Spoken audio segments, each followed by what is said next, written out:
Dans la dernière vidéo, j'ai effleuré le livre fondateur de la tradition et médecine chinoise et des hexagrammes. Je dirais même de la majorité des pays asiatiques, puisque s'il y a eu des branches qui se sont éloignées, l'origine est la même.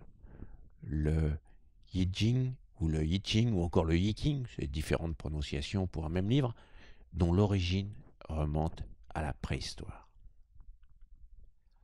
Il n'a donc pas été écrit d'un seul jet, d'un seul tenant, par un homme venant d'avoir une illumination comme Bouddha. C'est le mûrissement sur des siècles et des siècles d'observation de la nature. Voilà pourquoi cette vidéo se retrouve après celle du yin et du yang, et non avant, car on ne parlait pas encore de ces deux polarités telles qu'on en parle maintenant, mais on savait qu'elles existaient. Un des premiers manuscrits connus où il est fait clairement référence au yin et yang date de 168 avant Jésus-Christ, le Mawangdui. Je cite, « Dans toute évaluation, il faut avoir connaissance de ces deux grandes entités que sont le yin et le yang. Le ciel est yang, la terre yin. Le printemps est yang, l'automne yin. L'été est yang, l'hiver yin, etc. » Fin de citation. Voilà pourquoi, lorsque je vous parle de cette bipolarité, on a réponse à tout. Cette citation le dit clairement. Alors que l'origine du livre des changements, le I Ching, remonte minimum au XVIIIe siècle avant notre ère, au départ on jetait des os et de la viande dans un feu, comme des offrandes pour pouvoir répondre à des questions que le peuple se posait. Le feu faisait craquer les os et leurs fendillements étaient décryptés comme des signes de réponse aux questions. C'est ensuite qu'on est passé aux carapaces de tortue, car elles représentent plus la réalité de notre monde. Le dos représente le ciel, tandis que le ventre carré représente la terre. Nous avons donc une représentation de la sphère céleste. On chauffait donc des tisons que l'on appliquait sur la carapace, et les fendillements donnaient les réponses aux questions. En fait, on peut dire que ces fendillements étaient comme les constellations dans le ciel, mais sur une carapace faisant office de représentation du ciel. Et chaque carapace était archivée avec des commentaires. Comme ça, on pouvait vérifier si la réponse était exacte et le sens des réponses pour une vérification a posteriori. Mais à un moment donné, on s'est retrouvé devant un trou d'archives. Vous imaginez toutes ces carapaces de tortues? Ils ont donc décidé d'abandonner la sauvegarde et de consulter les carapaces par un autre hasard. Les tiges d'Achillée. C'est le tirage traditionnel que nous verrons dans cette vidéo. Bon, je vais raccourcir l'histoire, mais c'est au IIIe siècle avant notre ère qu'apparaît ce que nous avons décrit dans la vidéo précédente, très plein pour le yang et très double pour le yin.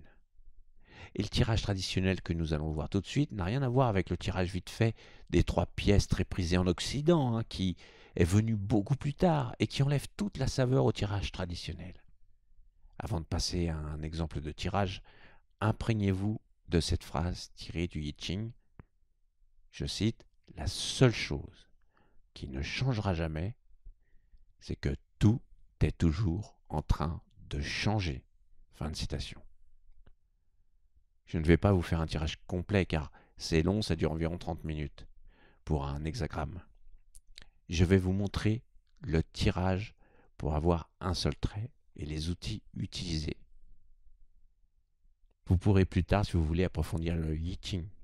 Voici ma table quand je procède à un tirage. Munissez-vous d'une feuille avec la date du tirage et la question. Comme le I Ching respecte le libre arbitre, c'est des conseils de comportement qu'il donne. Ce n'est pas une réponse par oui ou par non. Donc, il faut une question avec, si possible, un verbe d'action. Par exemple, comment faire comprendre à mon mari que je dois le quitter? Ou alors, que dois-je faire pour le quitter si vous avez l'impression d'être enchaîné? Et vous inscrivez votre question sur une feuille. Vous avez ici la meilleure traduction française du I Ching, celle de Cyril Javary. Vous avez aussi la tasse de thé vert, indispensable pour un meilleur état méditatif, accompagnant les tiges d'Achillée. En fait, la différence entre les pièces et les tiges d'Achillée, est l'état méditatif de ce tirage, de son ambiance. Dans un premier temps, il faut mettre une tige de côté que l'on ne touchera plus jamais jusqu'à la fin du tirage. Sur 50, il en reste donc 49.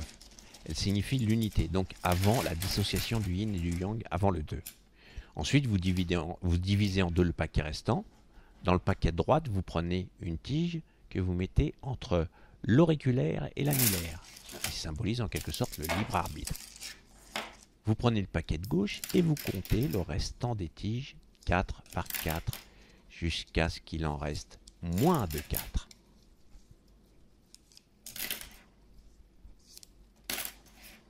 Dans notre cas, il en reste 3.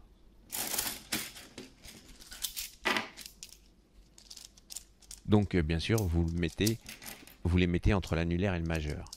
Et vous recommencez avec le paquet de droite 4 par 4.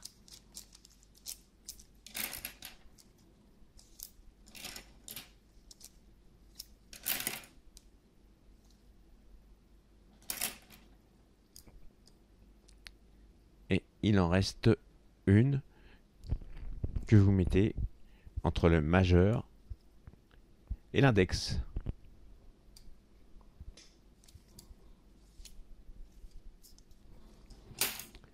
Voilà, donc les 5 tiges de ces 3 tirages, on les met de côté. 5 correspond à la valeur 3 que l'on note sur le papier.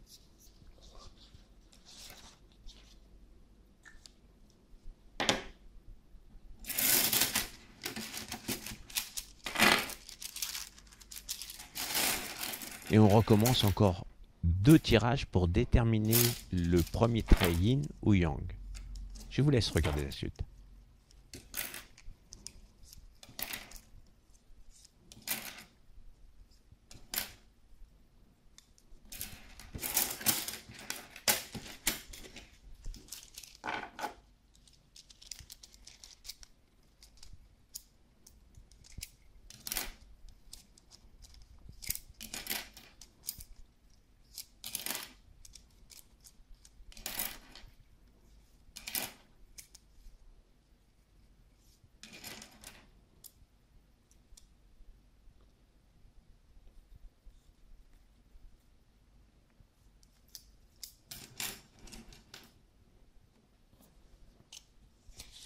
Donc voilà, dans le deuxième tirage, 4 tiges correspondent aussi à 3.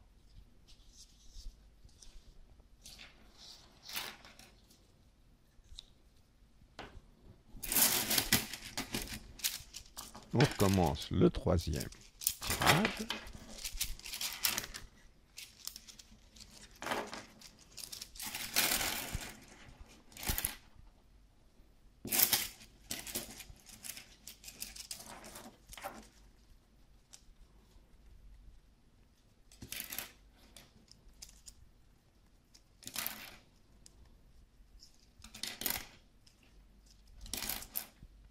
Il en reste 4, donc c'est bon.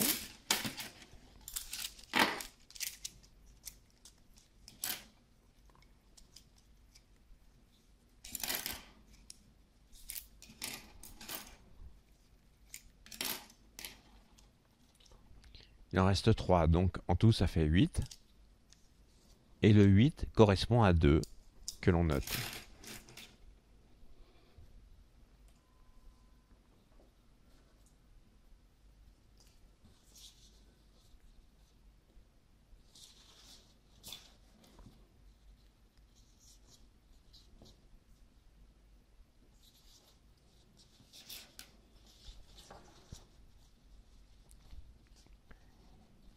Ce qui correspond au jeune yin, au yin naissant.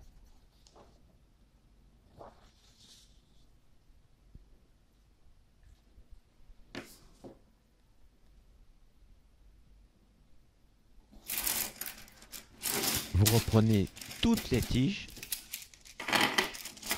sauf une bien sûr, et vous recommencez depuis le début. Vous recommencez l'opération jusqu'à obtenir 6 traits yin ou yang. Un tirage peut durer 30 minutes, donc on est loin du tirage rapide à pile ou face des pièces. Et en fait, l'hexagramme qui va en sortir va situer l'objet de votre question sur le cycle de la bipolarité, donc sur le cycle de la vie. C'est un peu comme si vous situiez le soleil à un moment donné de son parcours. Il va bientôt se lever? Ou c'est la fin? Va-t-il se coucher? La réponse peut vous dire que vous n'avez plus rien à faire, que vous n'avez plus les cartes en main, ou bien que vous devez vous comporter de telle façon. Un hexagramme est composé de 2 trigrammes. Chaque trigramme correspond à une force naturelle de la Terre. Dans la tradition chinoise, comme je vous l'ai déjà expliqué, la référence ultime est le climat, les saisons et les forces de la nature. Donc là, nous avons le yang pur, que l'on trouve uniquement dans le ciel, avec ses 3 traits pleins, le yin pur, qui est la terre-mère Gaïa. Ensuite, nous avons le tonnerre, un trait yang, 2 traits yin. Le vent ou le bois, c'est la même chose. Et ici, c'est le feu avec son trait yin. Ensuite, l'eau avec son trait yang au milieu. La montagne avec son trait yang au sommet. Et enfin, la brume. Et dans une interprétation, un peu comme le tirage du tarot, avant d'ouvrir un bouquin, il faut regarder si ça vous parle. Dans l'hexagramme, y a-t-il plus de yang ou de yin? Y a-t-il plus de yang en haut ou en bas? Ou de yin? En sachant que les 2 traits supérieurs, c'est le ciel, les 2 traits inférieurs, c'est la terre, et les 2 traits au centre, devinez, c'est l'homme. Avec les Chinois, c'est toujours le ciel, la terre et les 10 000 êtres. Voilà, c'est à vous maintenant de savoir si vous voulez approfondir le I Ching. J'avoue que c'est très hermétique quand même. Soit on a le déclic et tout s'éclaire, soit le I Ching restera à jamais un mystère pour vous. Un code que vous ne comprendrez jamais. Mais ça vaut vraiment la peine d'essayer et d'insister. Il y a une logique à l'intérieur que vous découvrirez par la pratique.